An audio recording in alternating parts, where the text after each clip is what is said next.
Portable monitors are all the rage, but having multiple portable monitors is even better. Having a dual monitor to your regular laptop monitor or desktop, and having something that's all-in-one, foldable, and under 8 pounds, that's what we're going to talk about here. We have got the uPerfect 18.5-inch portable monitor, and we are going to talk about that next. What's up, my geeks? Jeffrey Powers from Geekazine. Think Magazine, put in a geeky, you got me. And today we're taking a look at this. This is the uPerfect portable monitor, 18.5-inch dual portable monitor. Let's take a look at some of the specs right here. So once again, it is a dual 18.5-inch monitor. There's also a 15.6-inch dual monitor option. They are independent controlled, so you can actually have 2 monitors on one computer, 1 monitor on one computer, another monitor on the other computer. There is a VESA mount option, but there's also a 90-degree adjustable stand. And once again, all under 8 pounds. So you can definitely fit it into your laptop bag and take it with you wherever you need to go. First of all, I got to let you guys know that I did get this product from uPerfect, but they're not sponsoring this video. All opinions are of my own. Let's go ahead and let's get it opened and see what we got. There we go. We got some instructions, user manual. We've got the monitor itself. There it is right there.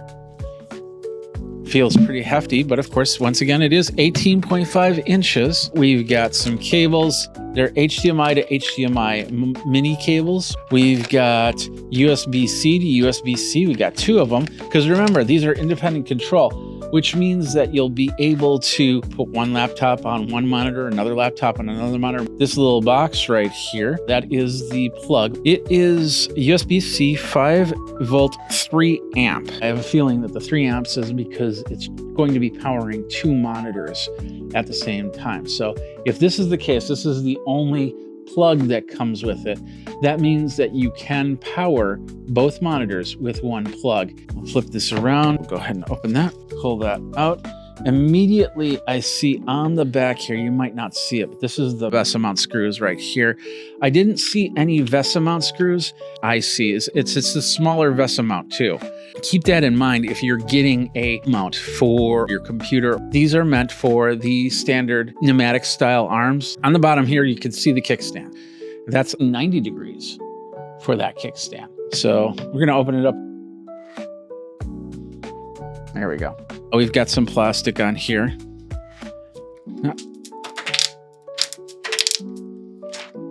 And there's one up here. And there we go. We've got our 2 monitors sitting as it is. We got a little bit of play here. So weighting down this thing might be an issue. So if we bring this back like this, yeah, there is a little bit of a bump on there, but it doesn't seem to be falling back like this, and that's the key. But if we laid it on the other end, yeah, it's definitely going to fall forward. So this will be, if we set it like this, this will be the base. But if we are using it, we'll probably be using it like this. Or if we bring this kickstand up, we'll have it like this. There it is right there. And what I'm feeling is not too bad. I'm doing a little bit of shaking. Like there's an earthquake on this monitor and it's not falling forward or back. Notice the joints. The joints are these dual joints. So it can fold upon itself, and it looks like it does turn on both sides. So it keeps, when this is flat, these are flat. But when I open this up, they open up with it. And so let's see how far back we can go. Oh, we can go all the way back. Look at that. That could be a tent mode right there. You want them to see on the other side what you're seeing. You can definitely set it up that way. It's a harder open. It definitely takes 2 hands to really open it up. Let's try one hand. Yeah, you definitely need something to weight down this to open that up. So looks like what we got, several different buttons. Both of them are to control the 2 different monitors, but they're all on one side, not both sides. So that means that there is some sort of wiring that's going through these joints right here. It's basically a joystick back and forth, push in, left, right. We got 2 of those. We got 2 buttons, nothing else on the side. We look at the front of the machine. We see, or the front of the monitor, we see nothing here. We do see the kickstand. We see some rubber feet, definitely. On this side, first one's power. Second one looks to be a monitor. If you're plugging it in straight from a MacBook or a Windows machine, that can support it. Then we have HDMI mini number 1. And then it says SSD drives. And then, of course, the HDMI 2. So if you've got a gaming system like an Xbox or a Nintendo Switch, you'll plug it into here. But then, of course, you'll use the power cord. This is where we'll plug in the power. And I'm noticing from here, we only got 2 USB-C to USB-C cables. So if we do anything more than that, we might need to get a third one. But we'll see how that works from there. On the back, we did see the hinges. There's nothing else here. On the bottom, once again, we saw the VESA mount. We're going to set it up like I'm going to be. Well, I'm definitely going to be using it, that's for sure. It's interesting that the VESA mount is on this bottom monitor and not the top monitor. We have our dual monitors here. I've got the MacBook. Let's go ahead and bring that out. We have the USB-C to USB-C cable here. Now what we're using is the Apple MacBook Air. So this is one of the laptops that a lot of people use. So, and it should be able to handle both of these. We're just plugging in the USB-C. I don't have it plugged into power. I'm gonna go to that first USB-C port and we're gonna see what happens. Plug it in here. And we did see something here. It says allow accessory to connect. We're gonna say allow, and it's already, look at that. It's already working. All 3 monitors are up and running just like that. That is awesome. I was gonna do the iPad. Let me go see if it's upstairs. Hold on a second. So we'll turn this on and we'll plug this in like this. I gotta do some configuration on these buttons here. There we go. Now, MacBook is down here. Got my iPad up here. So if I was to play a game or watch a video. So basically, this is the dual monitors. It's actually set up on my desktop PC. The USB 4 cable is going to a Thunderbolt 4 plug on the computer, and I do have to plug in a secondary power to run both monitors. It does work with only one cable, but it gets very wonky and sometimes the screens will reset. So having that second power cable is something that's very important to have in your bag. Unless you have 2 MacBooks, let's say, then you plug in both MacBooks and they power each individual monitor. When I did plug this in, just the USB-C into the Thunderbolt 4 port, it did power the monitors, but it powered it in a low power mode. In fact, if I unplug this right now, it'll unplug and they'll have to refigure it out. This is in low power mode right now, which means that every time that I turn off my computer or put it to sleep or anything, and then I come back, it comes to this power mode, which is a lower display light on the monitors here. Zoomed in on the upper monitor right now and got it so you can see everything. Let me go ahead and open up the controls. There's the controls. As you can see, we got the brightness is sitting at 50%, contrast is 50, and black equalizer is at 50% as well.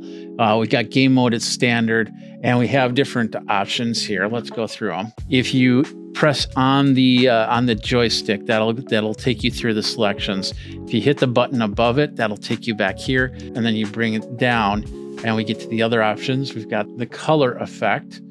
Then we've got information of what monitor we're using and which port we're using.